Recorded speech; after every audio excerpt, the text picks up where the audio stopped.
नाज़रीन कराम अस्सलामु अलैकुम व रहमतुल्लाहि व बरकातुहू। हज़रात, वह सूरतें जिनमें वज़ू नहीं जाता है। बहुत से लोग ये ख्याल करते हैं कि इन कामों की वजह से हमारा वज़ू टूट जाता है, मगर आपका वज़ू नहीं टूटता है। वो काम क्या हैं, वो सूरतें क्या हैं? वो सूरतें ये हैं, पहला, खून या पीप या जर्द पानी उभरा और बहा नहीं, जैसे सुई का नोक या चाकू का किनारा लग जाता है और खून उभर आता है। हज़रात, यानी सुई का नोक या चाकू का किनारा आपके हाथ पर लग गया और उस लगने की वजह से खून उभर आया मगर वो बहा नहीं, तो उस खून उभर आने से आपका वज़ू नहीं टूटेगा। जब आप ये समझिए कि जब तक खून उभर कर बहेगा नहीं, आपका वज़ू नहीं टूटेगा। खून उभरा और बह गया तो वज़ू टूट गया। खून उभरा और बहा नहीं बल्कि बूंद के मानिंद जमा रहा तो वज़ू नहीं टूटेगा। दूसरी चीज, अपनी या पराई शर्मगाह पर हाथ लगाना। अपनी शर्मगाह कहते हैं पाखाना और पेशाब के निकलने की जगह को, यानी उस पर हाथ लगाया या दूसरे के शर्मगाह पर हाथ लगाया या उसको देखा, तो अवाम में ये बात मशहूर है कि इनसे वज़ू टूट जाता है, लेकिन ये महज गलत है, ये महज बेबुनियाद है।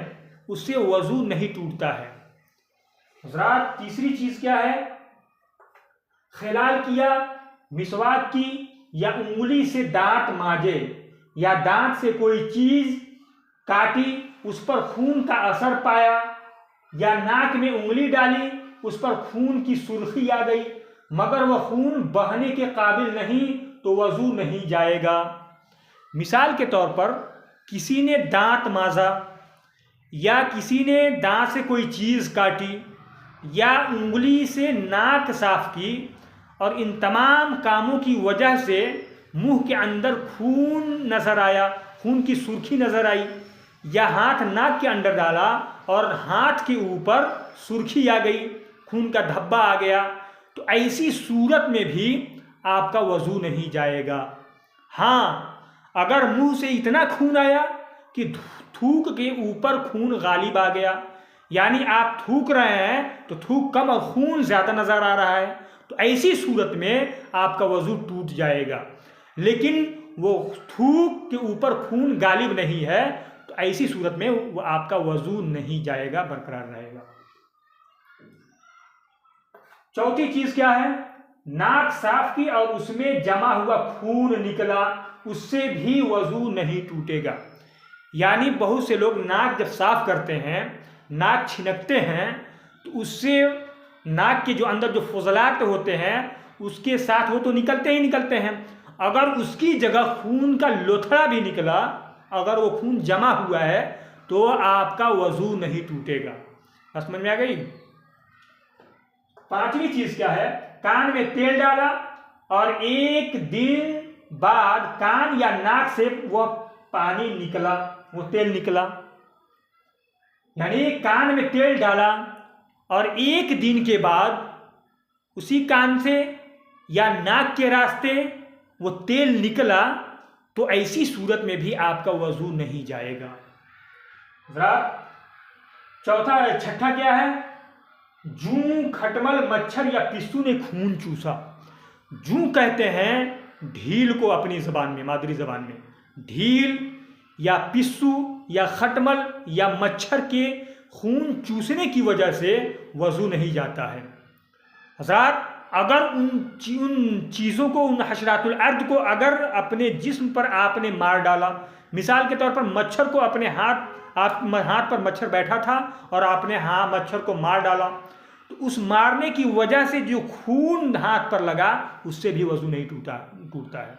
इसी तरीके से अगर खटमल है, उसको आपने मार डाला तो उसका खून भी पाक होता है, उससे आपका वज़ू के ऊपर कोई फर्क नहीं आएगा। सातवां चीज, बलगम की कैकी।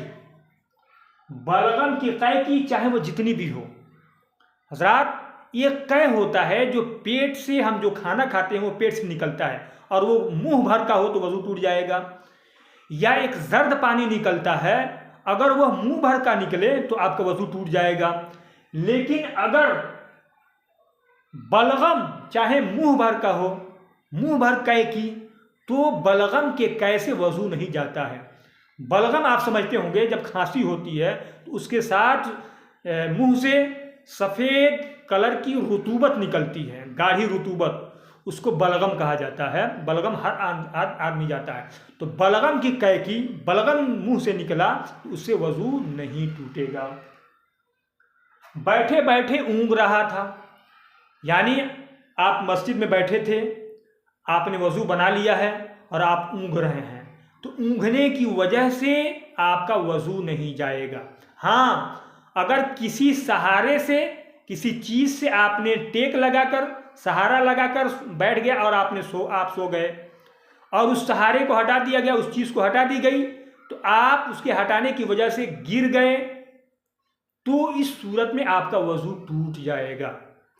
लेकिन ऊँघने की वजह से कोई सहारा नहीं है, बैठे बैठे ऊँघ रहे हैं, इससे वजू नहीं जाता है। तो ये वो बातें हैं जो आवाम में मशहूर है कि आवाम समझती है कि हमारा वजू टूट गया और वो नमाज नहीं पढ़ती है। हज़रात, ऐसे कामों से वजू नहीं टूटता है। अस्सलामु अलैकुम।